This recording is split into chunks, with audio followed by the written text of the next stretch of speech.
families, and welcome to an unusual and exciting year of school. I know this is not what you thought about when you thought about sending your babies to kindergarten or first grade.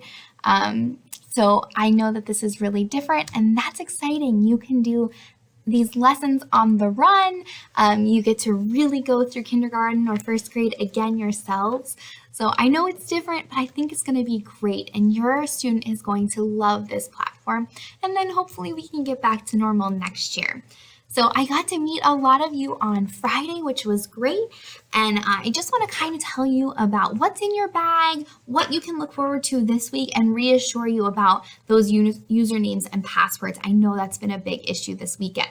So I've heard from several of you that you can't log into the Chromebooks. That's okay. I have someone working on it, and I'm going to get those to you as soon as possible. This week, do not feel pressured that you are going to have to log in at 7:59 tomorrow morning.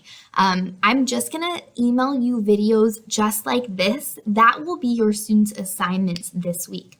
I'm going to send you asynchronous videos. That means you can watch them on your own time as soon as you get them, closer to the evening, whatever works for you. That's going to be your only assignment this week. So rest assured, you don't need to log into your Chromebooks right away. You can watch these on your phone, on your tablet, whatever you have available, and I'm going to get you those usernames and passwords as soon as possible. I know that's been a big issue, so I'm very aware of it, and I'm taking care of it, okay?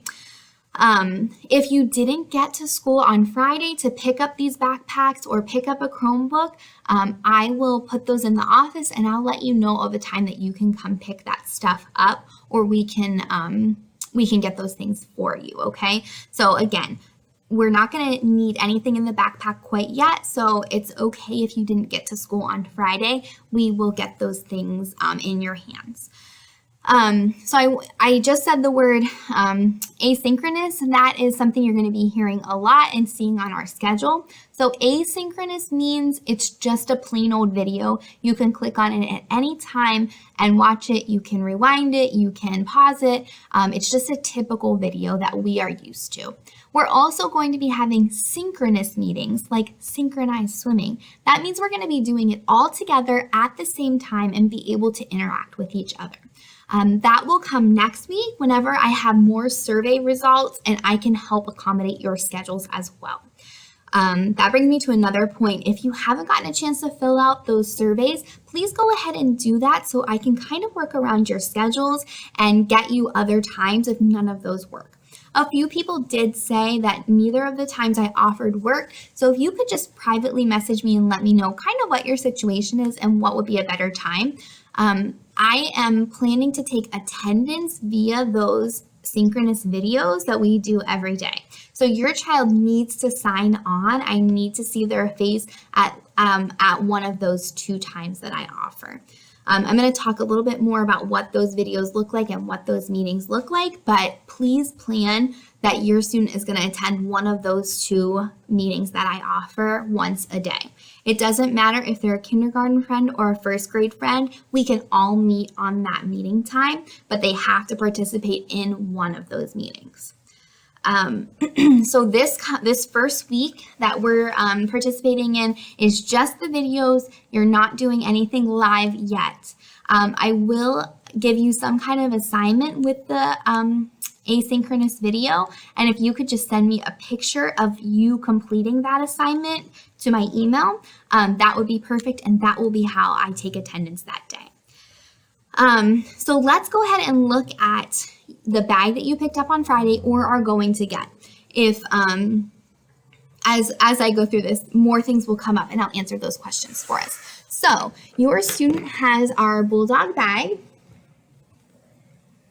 It looks like this, and you have a kindergarten or first grade name tag right on here. You can pluck this off of your bag and put it on your workspace. It has a number line, an alphabet, and it tells our left and right and how to perfectly print our names. So this would be a great thing to keep at your workspace. The first thing I want us to look at is this little packet of all the different colored papers. So this is our remote learning handbook, and I just want to touch on a few points.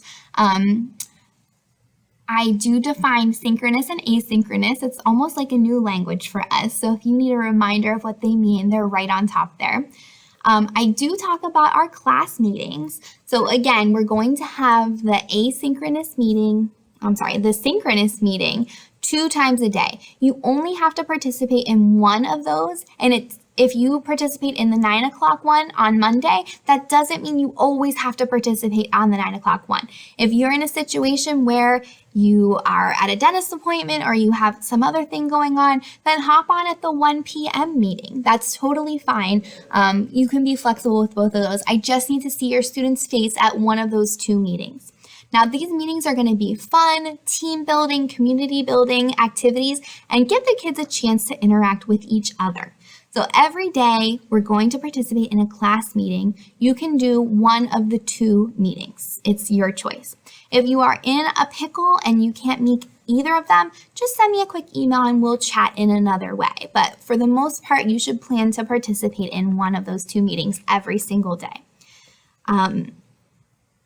So again, that's how I'm going to take attendance. That's how you're going to be getting credit for this school year. Now, every Friday, you're going to get an email blast from me with 4 videos. Those videos will be asynchronous. Just like this one, you can watch them at your own time, at your own pace. You can pause them, you can rewind, go back and re-listen to what I just said. And I wanted to give those to you on Friday so that if you need to do this work with your student over the weekend, you'll have 7 whole days to complete the lessons. So on Friday at 4 p.m., you'll be getting 4 videos. You'll have the entire week to watch the videos, to do the activities, to pause and walk away from it if you need to. But by Friday the next week at 4 p.m., I need to have all the assignments I give in my email, a picture of them, or through a new program we're using called Seesaw, you'll be submitting assignments that way as well. So in the future, not this week, but next week, you'll get 4 videos from me. You need to complete them by the end of the next week.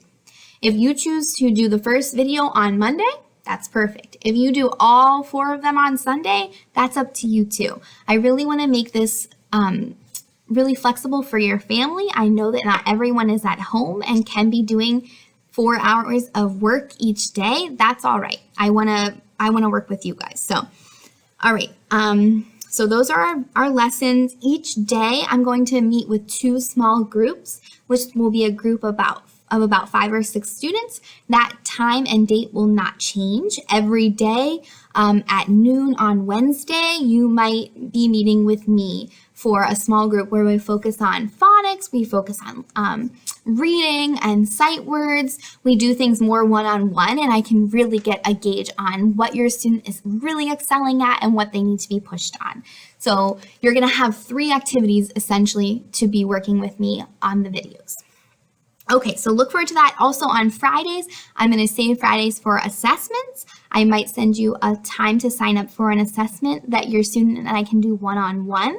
I can listen to them read. I can show them flashcards of numbers and addition problems. So we'll get rolling on assessments probably closer to October. Friday would also be a great time if you wanted to chat with me via video conference or a phone conversation. Fridays would be the perfect time for that as well. And because we're basically co-teachers this year, you and I are going to be working very closely together to ensure that your student is really doing the best they can. And if you need help, that would be a great time to ask me on Fridays. The next thing on here is about my choice boards. I'm going to come back to that whenever I show you the choice board. So on the next page, we see submitting assignments. This week, the only way you're going to be able to submit an assignment to me is by taking a picture and emailing it to me. You're going to have just real quick assignments this week, like send me a picture of your first day of school outfit. Show me a picture of your workspace for remote learning. That's just going to be a real quick, hey, we did your lesson today, here's the evidence, and that's what I will be marking you absent for or present for in our school tool. So this week is a little different so that everyone can get used to it. If they don't have the supplies, they can pick them up now, etc. So then the following week will be a little more structured with those weekly assignments being due to me at 4 p.m. on Friday. All right, next we see our remote schedule, and I have it printed here in the pink, and I also have it in the green here. This way you can stick this up on your fridge, or you could put it on your student's workspace, so you can always see kind of where they are. So let's go ahead and go through this schedule together. So from 8 to 9, that would be a time to work on those asynchronous videos that I send you on Friday. It would be great for you to make a schedule for yourself that you do video number 1 on Monday, whatever it is. That would be the time to work on it. Then at 9 o'clock to 9:30 will be our first time available for a class meeting. This means everyone is signing on at the same time at 9 o'clock if they can. If they can't make it at 9 o'clock, that would be a 1 p.m. meeting option, but you have to go to at least one in the day. All right, from 9:30 to 10, you're going to take a little break, eat a snack, use the restroom, whatever it is. Then you have a couple options from 10 to 12. So from 10 to 11, you can work on one of those videos that I sent you and the assignment, or you might be meeting with me for a small group. So again, those reading groups that I talked about will be about 5 or 6 students that will all hop on a call with me, and we're going to work on different skills together at that time. So those are your 2 choices. If you're ready for lunch at that time, that's another choice. So that's from 10 to 11 or 11 to 12. Now, from 12 to 12:30, you will also be getting some kind of video from a specialist. So you might do music on Mondays, PE on Tuesdays. So look for those in my email that I send you on Fridays. Right now, our specialists are juggling a lot of different things. So this Friday, you probably won't get one of those. I'm just going to send you some kind of YouTube video that you can practice a directed drawing or some kind of workout. So that will be your 12 to 12:30 slot. Now, 12:30 to 1 is another break. Maybe you take a recess, you take a TV break, whatever it is. Now, from 1 to 1:30 and then 1:30 to 2 is when you're going to work on your choice board. So today you have this purple sheet. This is your choice board. This won't always be a hard copy. This will typically be on the computer, so you can pull this up there. It just has different categories: math, reading, movement, and writing, that your student can choose any of these options. It's kind of like what centers would look like in a typical classroom. So usually my centers last 15 minutes. They have different types of things that they're doing. And this would be the time for your student to kind of go to centers, but we're calling it a choice board. So for 15 minutes, they might choose to use Play-Doh and practice their sight words or their name. For 15 minutes, the second round, they might choose to go to the Go Noodle website and do some activity or some movement. Another activity they might choose for the third 15 minutes would be to draw a picture of your teacher. I might just be a torso at this point though. So any of these different choices, you should be doing 4 of these a day for only about 15 minutes. And then from 1:30 to 2 is our second choice for a class meeting. Now, if your student did not meet with me at 9 o'clock, then they should definitely meet with me at 1 o'clock, at 1:30, excuse me. If you aren't on that call because you already did it at 9 o'clock, that would be another time for you to go back to those videos and do your lesson for the day. And then there's 2 more choice board activities. This will get much larger, but for this week, when we're just getting used to it, we're keeping it a little more limited. And as our skills grow, so will our choice board. All right, so then I also talk about, as I've been saying, what your student is required to do. And again, for me to take attendance, I have to see your student at one of those 2 class meetings. You do not have to do both, and you don't always have to do the AM session or the PM session. You can flip back and forth. That's totally fine. We're all being really flexible this year.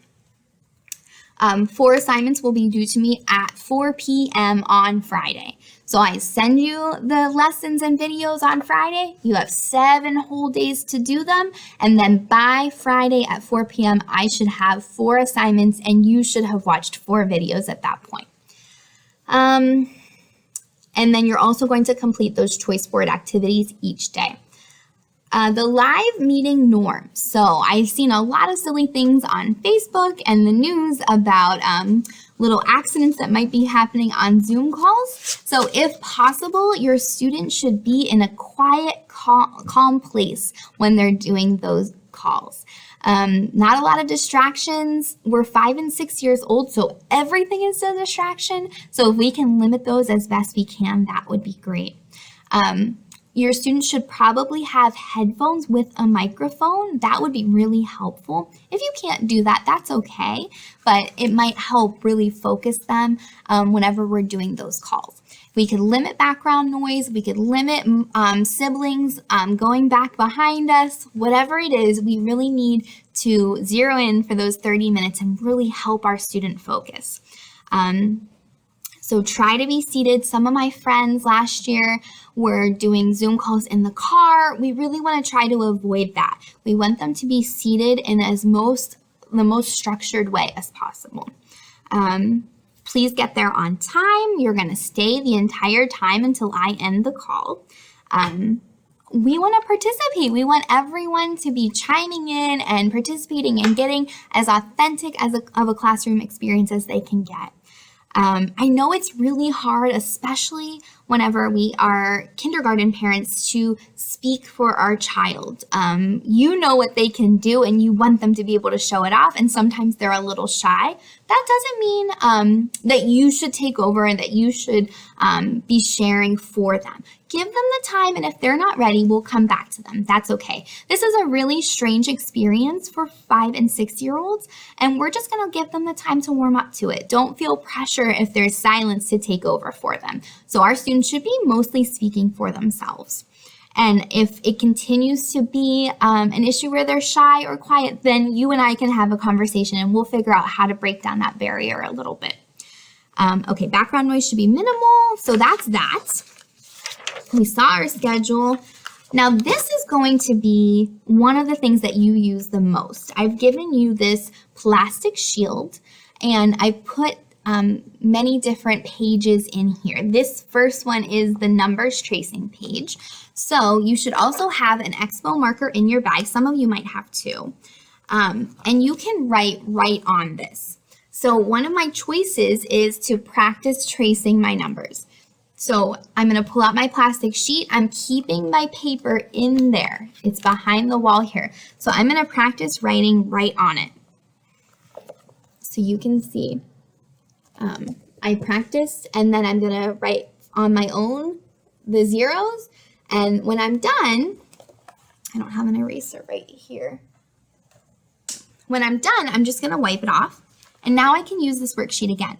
I'm going to try very hard for you to never have to print anything. We're either going to use things like this, or your student is going to be submitting things online. In this packet as well, you should have a name sheet so your student can practice writing, printing their name over and over. If you want to print out your own worksheets and put them in here, that's totally fine as well.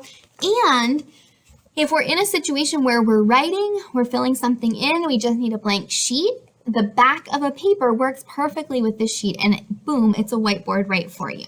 So that's what this is. So please keep those nice and tidy. If you want to keep an old sock or something at your desk, that's the perfect eraser. The other things in your packets and your backpacks are just a coloring activity. We're going to do one of these together. Some of you have the journal and a writing numbers packet. Not everyone has all of that stuff.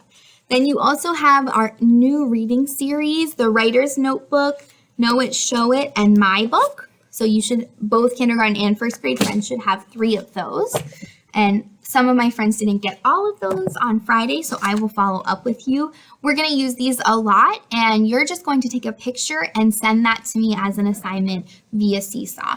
So that should cover it. I also just want to share, typically if our kindergarten or first grade friends were here at school, we would never expect them to attend to a task for more than 6 minutes. Studies show that the number of years your child has is the number of minutes they can attend to something. So if you have a 5-year-old, they have a 5-minute attention span. And some of us, that might seem like a lot. So never am I expecting your student to sit in front of a computer for 4 hours at a time. That is never what I would assume is happening at your house. And I don't want you to get discouraged and think my child cannot pay attention to this. That's not the case at all. If you're doing an asynchronous video and you see your child has ants in their pants, pause it, take a break, go for a walk, zip around the house a couple times. That's totally fine, and that is the beauty of learning like this. If your child needs a break, if you're feeling like they're getting frustrated and upset, take a break. It's totally fine to step away from these lessons. In a typical school day, we build in breaks, we build in walks, we build in chats with our friends. That is totally normal. So if your child is having trouble attending to our lessons, give them a break. It's totally fine.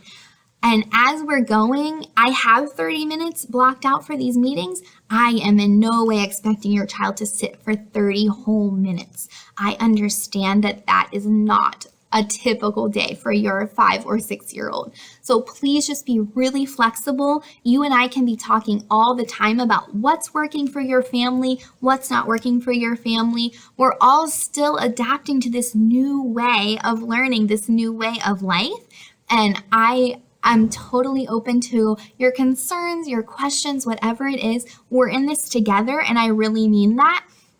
So please don't get discouraged. Don't get your child discouraged. We're going to figure this out together. No big deal. So as you have questions that come up, again, feel free to email me. And if you need more resources, I will get those to you before the end of the week. But for this week, just keep in mind, if you can't get in the Chromebook, it's okay. If you can't sit for 30 minutes, it's okay. We're going to figure this out together. All right, I'm really looking forward to working with you guys, and hello to all my students. I am so pumped to be your teacher. We're going to have a really great year. See you on Monday. Bye.